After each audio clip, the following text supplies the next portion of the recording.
So very specifically tell me what you do, what you're doing. So, you know, I'm not a great leader.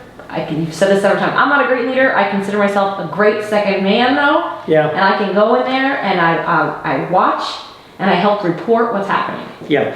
And so as far as what we can do, like I've said, I don't think that I'm a great leader. I think that I've been drafted into this war by default. This was nothing I wanted to be involved with. I wanted to just have a family. I wanted to have grandchildren. And when I found out that our courts were destructive and took some of those things away from me, I ended up being drafted into a war. And the only thing I could say is I did not know what to do. I'm not a great leader, but I had to do something. And then as I started to do something, you know, you start to realize that there are other people that are doing more. You hook up with them. But I don't always agree 100%. And I feel like, well, I've got to speak the truth one way or another. And I guess just by doing that, I became a leader to some degree. As far as like the no-fault divorce issue, I've had one guy said, you know, you're the leader in the Western world on this issue. So I don't know about that, but I've spoken up about it. And the only thing I can say is that I just tried to speak up and tried to be there, try to support others. I think to myself, what would I have wanted others to do when I was there? Because I was abandoned. And, you know, and I thought, it is a sin to abandon people in time of need.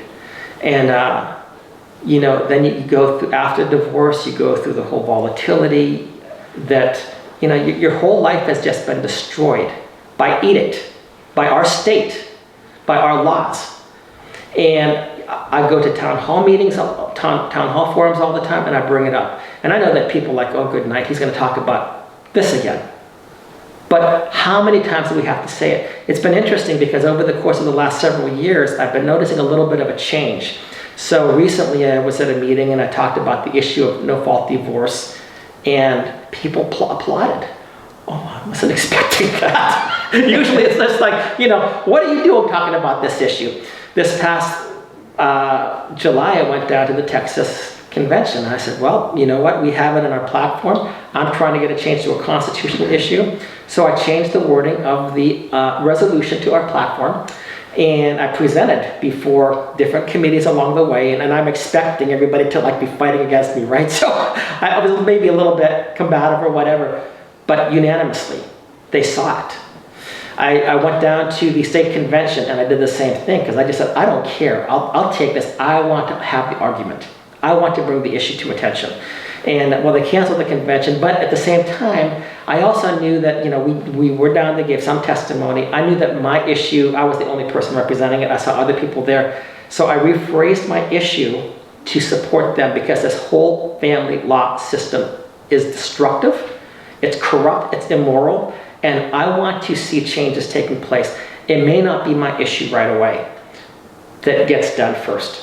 But we have to build some victories and we have to create the momentum. And at the same time, when I'm doing this and I'm still enunciating my position, it's been interesting because some people have told me, I never really thought about your issue. I thought you were nuts, but I think you're right. So, and these are people that are wanting shared parenting. And they said, you know, you're right. When you told me that the person who files for divorce always wins, I never thought about that. And some of the people that are in the movement actually were the ones that did just that. They said, you're right, you know. So I don't know what the next day is going to bring. I know that I've been very fortunate because I know some really, really outstanding people. When, you know, when we had the meeting with the Attorney General, there were people down there that I was like, can I just hold your bags? You know, because, you know, just outstanding people. And I felt that, you know, to be honored and to be privileged to be with them, and yet to also have a part. And, you know, I have a YouTube channel.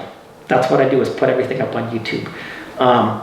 You know, and I talk primarily about no-fault divorce, about family law, and it's been interesting because it's still growing. I mean, I'm not out there flashing my skin, not that anybody would care anyway, right? So we're doing something stupid that like, oh, there's 5 million subscribers, you know. But it is still continuing to grow. And I've had people from throughout the country, sometimes occasionally from other countries overseas, respond to some stuff. I've been invited to events that I've just happened to be there. And I think it was Woody Allen said that half of life is showing up. You know, I've shown up. and I've tried to have a camera. What happened, Elizabeth, is that when I went through this stuff, I was living in an apartment then because I did not want to see bad things happen to my ex-wife. So I abandoned everything, was living in an apartment. I remember praying, God, what do I do? What do I do? And it was as if God said, what is that in your hand? And I said, well, it's a camera. And like with Moses in the Old Testament, he just said, well, use it. And I thought, well, this is good. I've got guidance, but I don't know how to use a camera. You know, that's how bad it was, you know. But I said, okay, I can start to do something. I don't know what it's going to be.